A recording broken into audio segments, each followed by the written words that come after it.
Good morning. Thank you for joining me today. Today we are going to be in Deuteronomy, chapter 23, verse 1 through chapter 25, verse 19.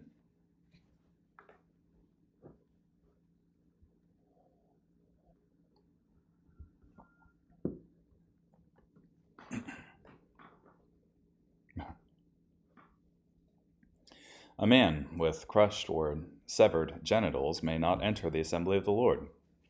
A person of illegitimate birth may not enter the assembly of the Lord. To the 10th generation, no one related to him may do so.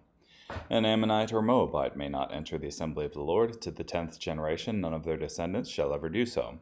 For they did not meet you with food and water on the way, as you came from Egypt. And furthermore, they hired Balaam, son of Beor of Pethor, and Aram Naharaim, to curse you. But the Lord your God refused to listen to Balaam, and changed the curse to a blessing, for the Lord your God loves you.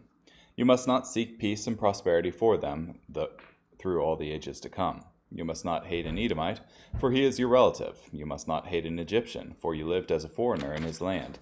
Children of the 3rd generation born to them may enter the assembly of the Lord. When you go out as an army against your enemies, guard yourselves against anything impure. If there is someone among you who is impure because of some nocturnal emission, he must leave the camp. He may not re-enter it immediately. When evening arrives, he must wash himself with water, and then at sunset he may re-enter the camp. You are to have a place outside the camp to serve as a latrine. You must have a spade among your other equipment, and when you relieve yourself outside, you must dig a hole with the spade, and then turn and cover your excrement. For the Lord your God walks about in the middle of your camp to deliver you and defeat your enemies for you.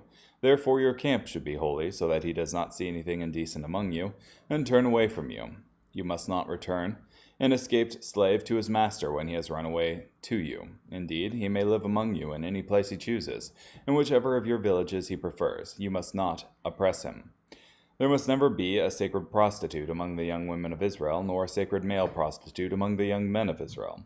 You must never bring the pay of a female prostitute or the wage of a male prostitute into the temple of the Lord your God in fulfillment of any vow, for both of these are abhorrent to the Lord your God. You must not charge interest on a loan to your fellow Israelite, whether on money, food, or anything else that has been loaned with interest. You may lend with interest to a foreigner, but not to your fellow Israelite. If you keep this command, the Lord your God will bless you in all you undertake in the land you are about to enter to possess. When you make a vow to the Lord your God, you must not delay in fulfilling it, for otherwise he will surely hold you accountable as a sinner. If you refrain from making a vow, it will not be sinful. Whatever you vow, you must be careful to do what you have promised, such as what you have vowed to the Lord your God as a free will offering.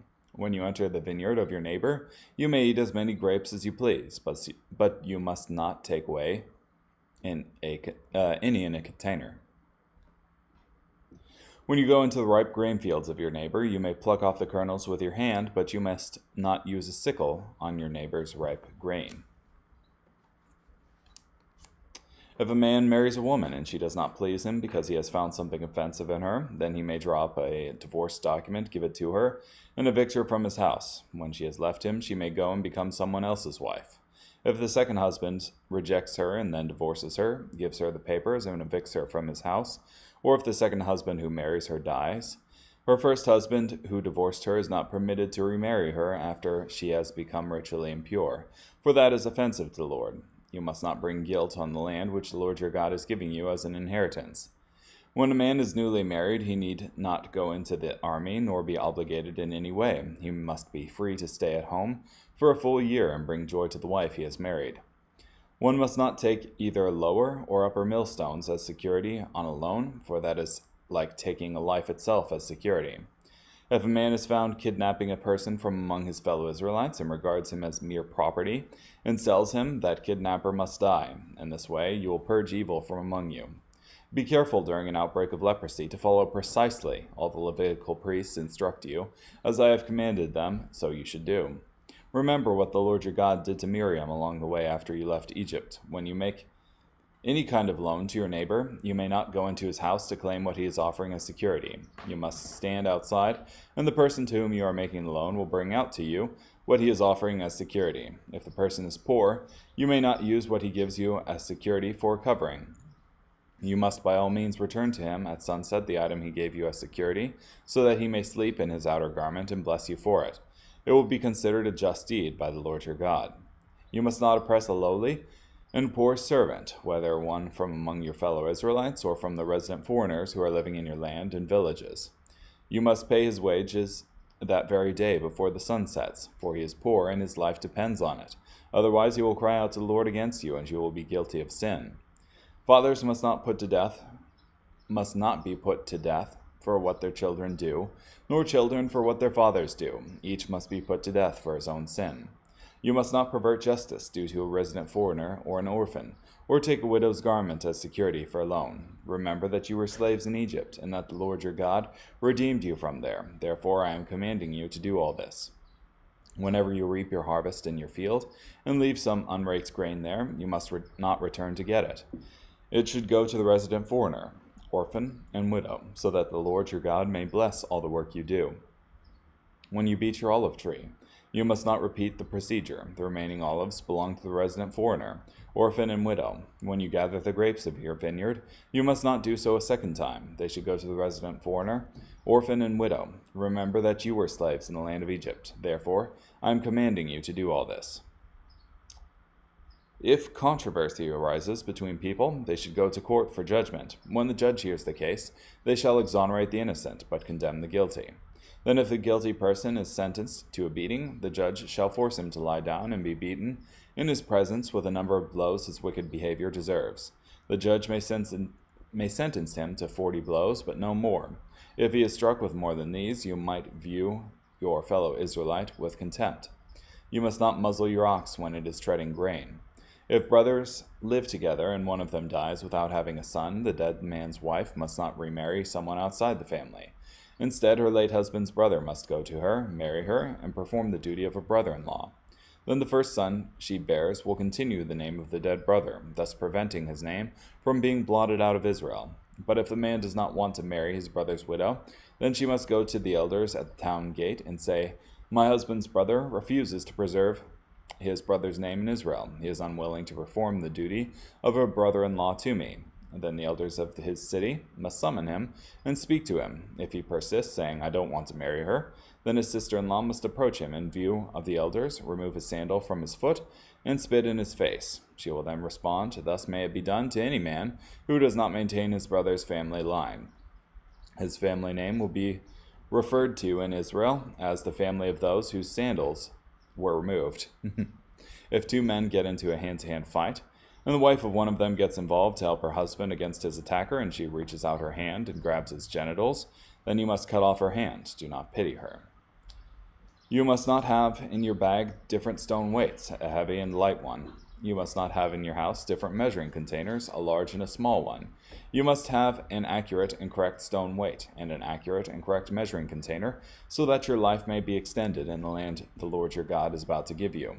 For anyone who acts dishonestly in these ways is abhorrent to the Lord your God. Remember what the Amalekites did to you on your way from Egypt, how they met you along the way, and cut off all your stragglers in the rear of the march when you were exhausted and tired. They were unafraid of God. So when the Lord your God gives you relief from all the enemies who surround you in the land he is giving you as an inheritance, you must wipe out the memory of the Amalekites from under heaven. Do not forget.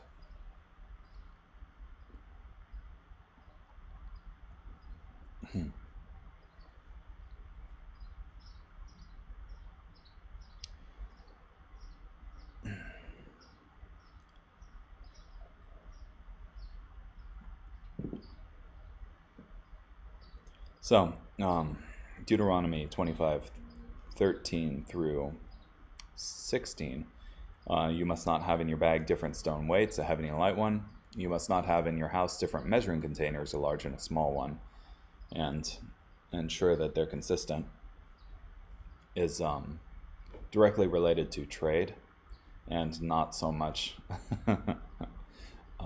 having a measuring cup that measures 1 cup and a measuring cup that measures 2 cups. The idea here is that you don't want to cheat your neighbor by having, like, "Oh, I'm going to sell you a cup of wine," but then you have a measuring cup that has 3/4, that just measures 3/4 of a cup. And then you're like, okay, I'm going to weigh out the price for you here, and put on a really heavy stone weight so that they have to keep loading coins onto the scale to equal it out. So, not something the Lord likes.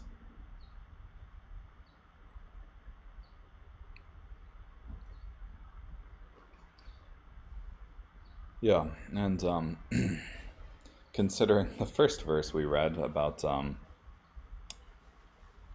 crushed genitals, and the first part of Deuteronomy 25, where you have the duty of the kinsman redeemer, essentially, to carry on the family line.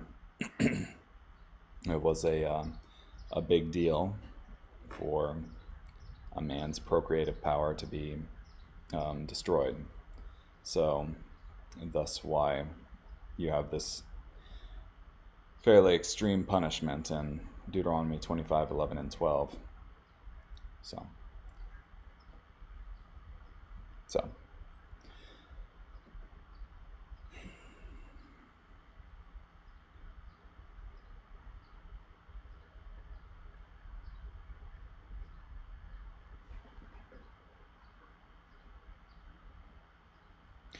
Also, we have at the end of Deuteronomy 25 this command to remember what the Amalekites did to you on your way from Egypt. This is called to remembrance during the time of Saul in 1 Samuel, where he is called on to destroy the Amalekites. But he's slack in that particular endeavor.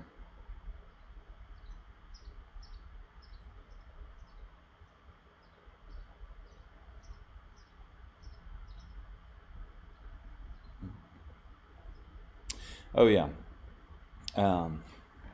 You have in Deuteronomy 24, verses 1 through 5, the law of divorce. That is, if a man marries a woman and she does not please him because he has found something offensive in her, then he may draw up a divorce document, give it to her, and evict her from his house. In the New Testament, the disciples the Pharisees are asking questions about this, and the disciples are asking questions about this, and Jesus responds and says that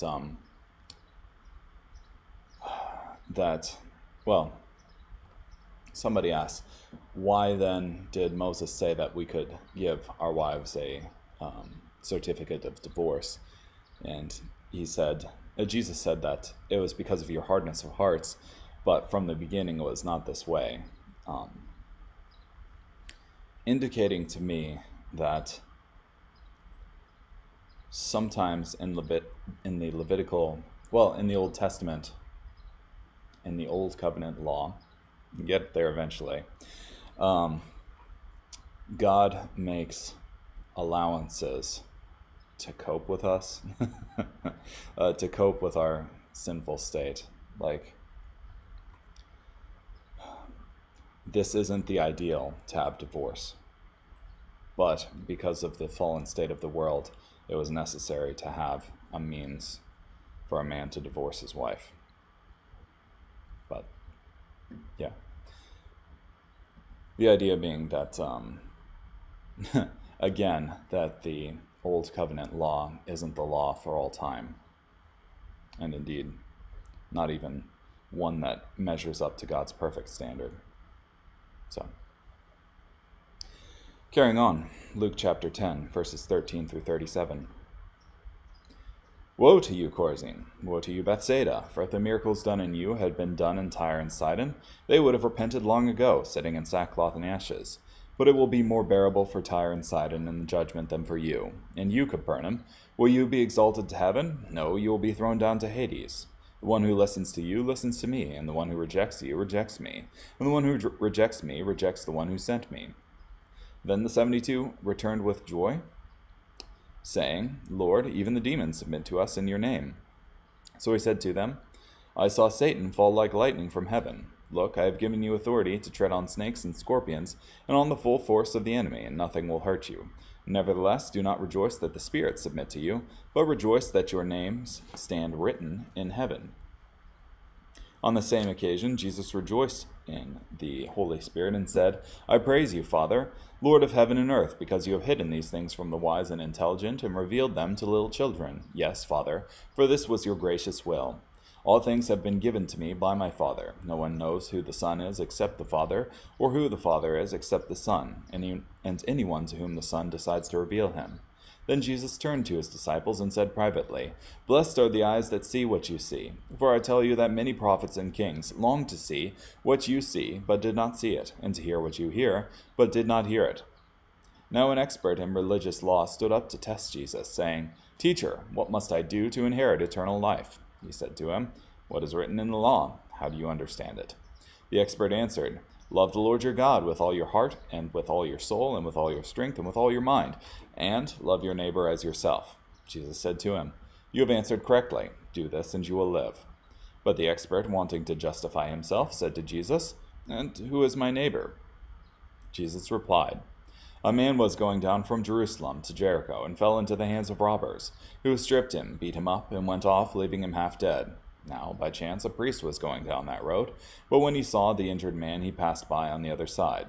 So too a Levite, when he came up to the place and saw him, passed by on the other side. But a Samaritan who was traveling came to where the injured man was, and when he saw him, he felt compassion for him. He went up to him and bandaged his wounds, pouring oil and wine on them. Then he put him on his own animal, brought him to an inn, and took care of him. The next day he took out 2 silver coins and gave them to the innkeeper, saying, 'Take care of him, and whatever else you spend I will repay you when I come back this way.' Which of these 3 do you think became a neighbor to the man who fell into the hands of the robbers?" The expert in religious law said, "The one who showed mercy to him." So Jesus said to him, "Go and do the same."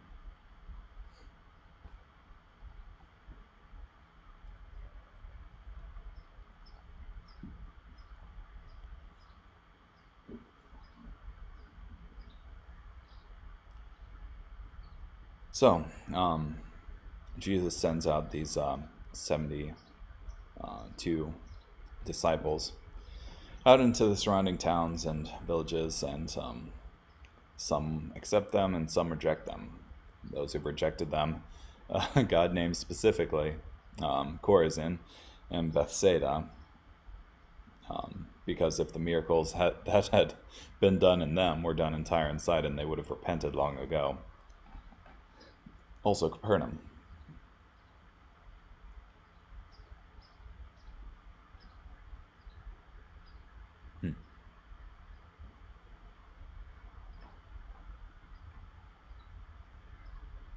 Yeah, and I guess for me, this is really a good way of summing up the law.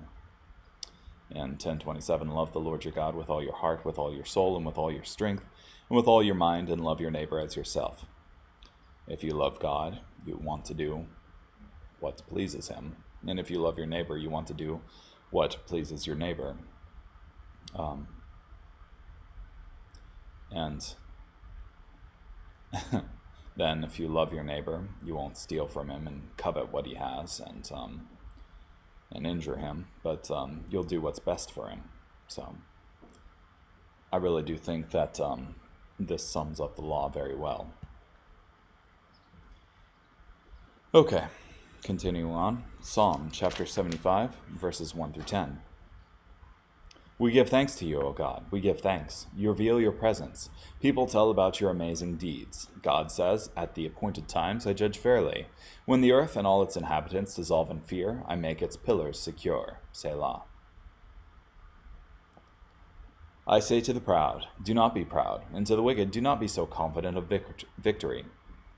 Do not be so certain you have won. Do not speak with your head held so high. For victory does not come from the east or west or from the wilderness.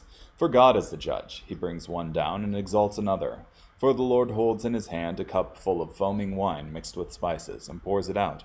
Surely all the wicked of the earth will slurp it up and drink it to its very last drop. As for me, I will continually tell what you have done. I will sing praises to the God of Jacob. God says, I will bring down all the power of the wicked. The godly will be victorious.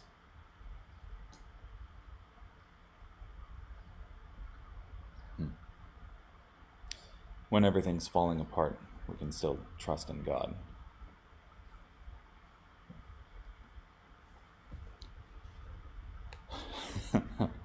And when things are going well, it doesn't mean that we'll necessarily succeed. Proverbs 12, verses 12 through 14. The wicked person desires a stronghold, but the righteous root endures. The evil person is ensnared by the transgression of his speech, but the righteous person escapes out of trouble. A person will be satisfied with good from the fruit of his words, and the work of his hands will be rendered to him. Cool. Well, thank you for joining me today. Hope you have a great day. Bye.